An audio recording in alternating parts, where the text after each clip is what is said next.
Welcome to Stories I Didn't Tell Last Sunday. Hi, I'm Doug McAllister, your host, and this is the weekly podcast of Journey Fellowship Church. We are jf.church on the web, or you can download the Journey app from your app store. And this is episode number 32. So if you've missed any of the earlier episodes, go back and watch some of them. And all month long, we are telling Christmas stories here on the podcast. So this is our last story of the month, and this is our final Christmas story. And we wanted to tell you a story about an original song that we played yesterday for worship at Journey. So I brought today some special guests. The song was an original Journey production, but it was written by Rachel and our kids. So Rachel's with me today, and Christian, and off camera that you can't see, Cade and Cam are here. And these guys wrote this song over the last 6 weeks. We've been meeting every Thursday night, and I've been in the room with them for most of the time, but they've been writing this amazing worship song that we played on Christmas Sunday at Journey. In fact, we're going to close this podcast today with the song that we recorded live Sunday morning at Journey. So we'll show it to you in just a few minutes. But I want you to hear the story behind it. So Christian is with me, and Rachel is with me right now here at the table. And I want to tell you a little bit about songwriting of our entire family. Now, Rachel and I have 5 kids, and she taught most of them while we were homeschooling, and we homeschooled our kids like in shifts, one at a time, just so that she could do one-on-one time with music. So, Christian, do you have any of memories when you were a kid and mom was teaching you piano or voice? I think my favorite memory probably, was sitting at our old house on Goldenwood, and mom had the upright piano, and we'd always just bang on it and be real loud, and mom never said anything. She never said, stop playing, don't do that. Yeah. So just feeling the freedom that I could pick up, she had a harmonica laying over here, or cymbals laying there. Always had music or around violin, the house, or guitars. Violin. There's always a musical instrument. So it was always within our reach, and we could never be too loud. Right. She even bought Kate a set of drums. Yeah. And she did. We all felt them and heard them. And it turned out he's a great drummer, and all of y'all play multiple instruments, which is just a testimony to your mother's love and her devotion to teach you guys music. And I just really admired that about her and about all of you. And it developed in all of you a passion for music, like we said earlier, you and Cade and Cam and mom wrote this song, but you wrote the lyrics, Camden wrote the music, Cade produced the whole thing. It's a beautiful testimony of, a lifetime of passion for music. And it's the first of many songs. I know we have a lot more songs in the pipeline that we're going to be working over the next 12 months. But this is the first one. And what a joy it was to watch it Sunday morning live. I was standing on the back row because the auditorium was so full, so I was standing on the back row, and it was just so beautiful to watch that song come alive, with all those hundreds of people singing the song that you guys wrote and produced. I mean, I was in tears, and I admit it, I'm biased because it's my family and my kids, and I love the song, but I really feel like it had something really, it's just powerful. I think it's really cool because sometimes songs come together in 10 minutes. Like the song we're working on now is like, it's coming together, almost done. Yeah. This song took a long time. It was like 6 weeks, huh? Yeah. And we kept changing things and it all came together. I think that's my favorite thing about songwriting is like when you get done with the project and you see all those hours of work, and it's like you're done. You're like, it was fun. I was sitting on the sofa in Cade's studio watching you guys, Cam on the piano, you had a guitar, mom and Cade were throwing out words. Y'all were writing and erasing words on the big screen, and it was like surgery. The song was getting constant surgery, and getting the right mix and the right balance and the right tempo and the right measure. It was a beautiful process to watch over 6 weeks. Hours and hours each Thursday night.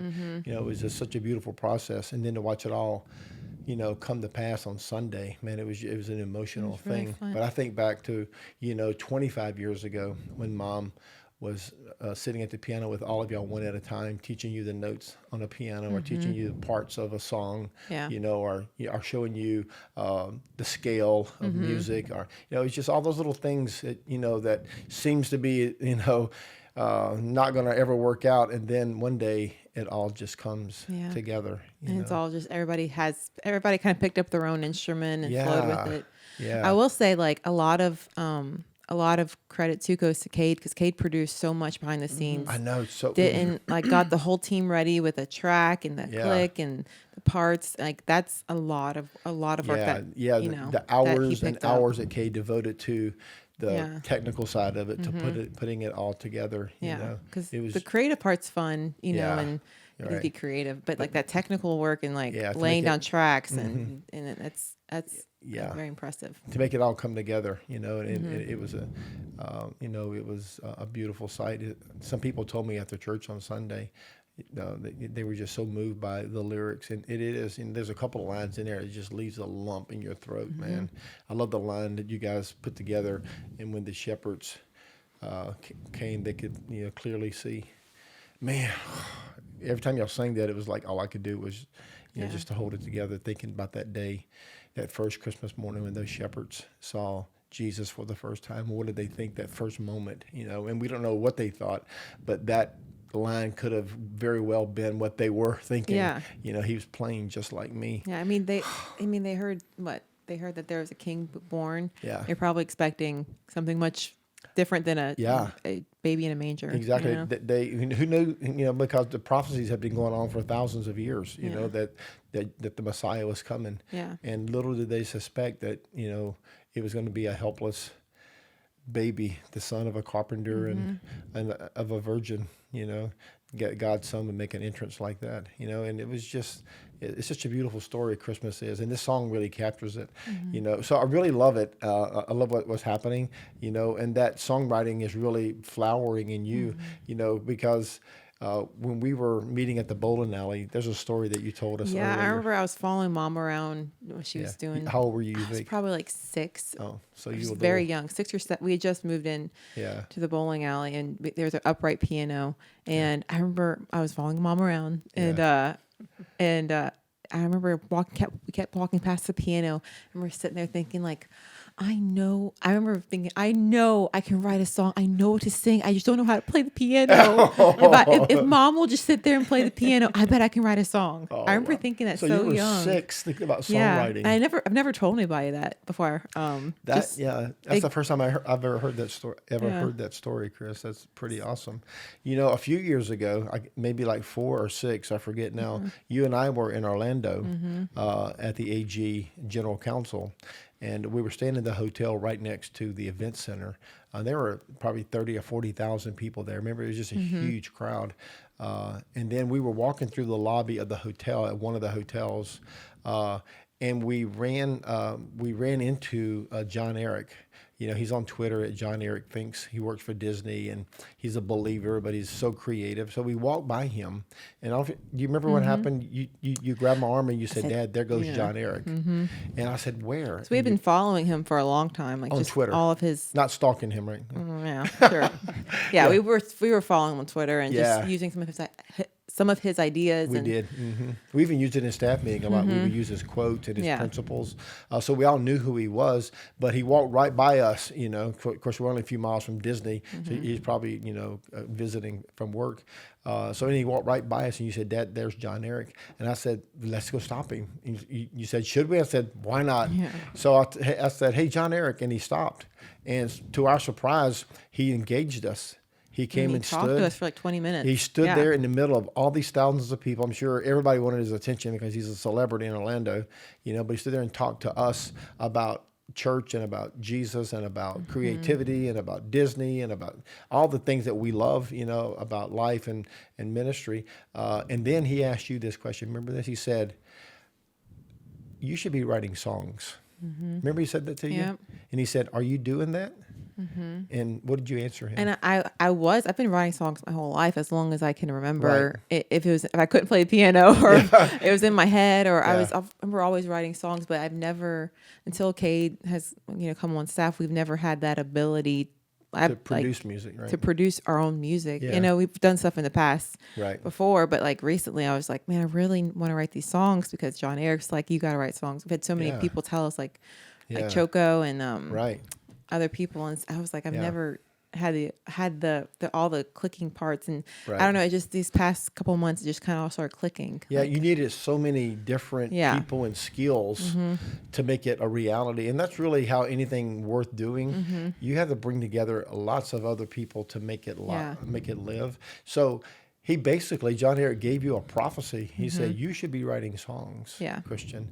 And he said, don't you know that? And you said, yes, I do. And he Yeah. said, well, get to it. And then a year or two later, we were, Choco de Jesus Yeah. was in town. And I think he came and preached at our 20th anniversary or 20, whatever it was. And he gave you a word. He said that you should be writing song for the Yeah. house. You carry the voice of the house, and which is a very prophetic, Yeah. prophetic song, a prophetic word about songwriting. But I think what I'm enjoying more than anything is watching all of our family, that are interested in doing it, writing songs together. Yeah. It's just a beautiful, beautiful. We're like a thing to do. modern day Partridge Family. The Partridge Family. That would make me Mr. Kincaid, and I don't know if I want to. I think I want. If you ever watch The Partridge Family, you don't want to be Mr. Kincaid. I'd be the manager driving the bus. That's funny. But yeah, you guys are all talented. Mom and all of the kids, all 5 of the kids are talented, and it's just a beautiful thing to watch.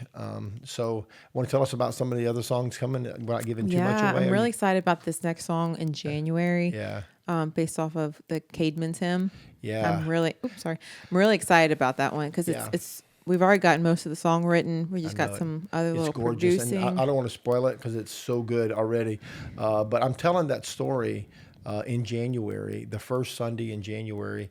So if you're watching before January 2022, I'm going to be telling Caedmon's hymn story on the first Sunday in January. But if you're watching afterwards, you may want to go back and watch the sermon. It'll be on the archives or in the messages on the app. But it's the first Sunday of January, and we're doing a series called Genesis. I'm really excited about this series. I'm taking the book of Genesis, the first 11 chapters, and the entire gospel. In fact, everything depends on the book of Genesis, the story of our creation, where we came from, why we are here, and what God's plan is for us is all laid out in Genesis. So we're going to be defending the book of Genesis from the very first verse. But that song you guys are writing really says so much in a 3 or 4 minute song, man. You guys have just captured the beauty of Genesis chapter 1, verse 1. Yeah. It's such a simple verse. In the beginning, God created the heavens and the earth. And you guys, with your amazing gifts, are able to take that incredible statement and turn it into a song that I'm going to never forget. I'll sing it till Jesus comes, or until I die, just because it's such a line that captures the soul. And that's probably the beauty about songwriting, is the hook. And I don't know if I stated the right terminology, but when you listen to a song and you get that one line that I'll never ever forget that, and that's what that song has, and it's all based out of the book of Genesis, and then we have 3 or 4 more, February, March, April, May. You guys are already kind of tooling around and looking at. So I'm excited. I'm excited. Hopefully we can make even an album out of these songs. It'd be so fun. That would be so great. It'd be a dream, but we should I do think that. it'd be fun. Maybe by our anniversary in October, we can release an original album of all original Journey music. It'd be great. That you guys have written and put lyrics, melodies, and produced, so that we can, continue to declare the gospel and tell the greatest story ever told. Yeah. So Rachel, what I love about your family is the first time I met you, I came to your church. You and your dad were leading worship. It's true. You were playing an upright piano. Yes. And your dad was leading they called it the song service. But you were 11 or 12, and I was 15 or so, and you were playing the piano. Yes. And then did your mom or dad buy that piano for one of your siblings? What's that story? We still have the piano, the original piano but they that didn't I buy play it for on. you. I think it was for my brother, and Right. he played a little bit, and then I would just go out there and just play around on it. That's Yeah. how I kind So of you started would getting the idea. just sneak around and just Yes. go play the piano. First song I played was my grandmother's favorite. It was "Oh How I Love Jesus." Oh my gosh. How old is that song? Who taught you how to do the chords? Just kind of picked it You up on picked my them out own. yourself. Yeah, just kind That's of. just- I see, could that read just- a little bit of music from junior high, high school. Yeah. Music, Yeah. elementary when I Well, was. learn how to read music different than playing the piano. I mean, yeah, I was always impressed with your devotion to the piano because you played. When we first met, started dating, you were always playing the piano. Yes. We got married. You know, your mom gave you that upright, and we've moved it everywhere with us. You know, for 40 years now, but the piano's been with us. Now we have it disassembled, and we're turning it into It it's changes been a every coffee week. bar. It's now you're saving some of the keys to make wall displays, but Right. that piano's been part of your soul for your whole life, you know, and it's been passed down now to all of your kids. And this incredible song that we're going to play in a few minutes is a result of all those years of you sitting at that piano, teaching yourself to play, and then passing it on to your kids. You know, what a great legacy. Amen. What a great legacy you left behind. So anyway, we're excited about songs and songwriting. And as we wrap up this podcast, we invite you to come visit us here at Journey. If you live somewhere near the North Shore, we're at 3127 Pontchartrain Drive. Driving directions on the app and online at jf.church. If you live too far to drive, you can join us on the online campus, also from the app or from jf.church.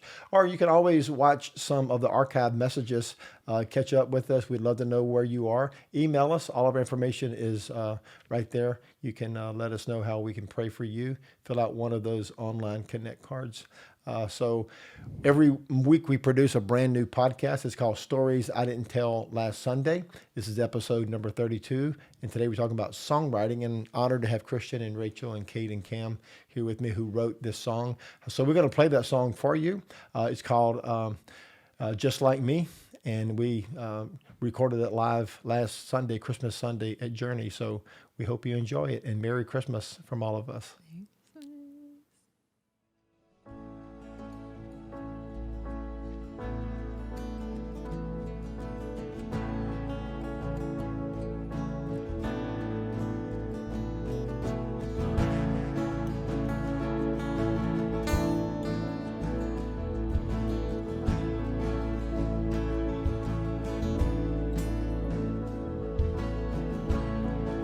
Something worthy,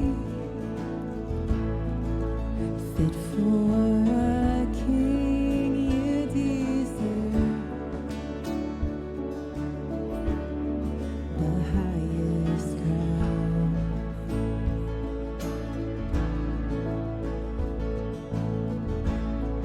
But clothes the swaddling are all I can bring at your feet. I lay it down. Oh, at your feet. I lay it down.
word.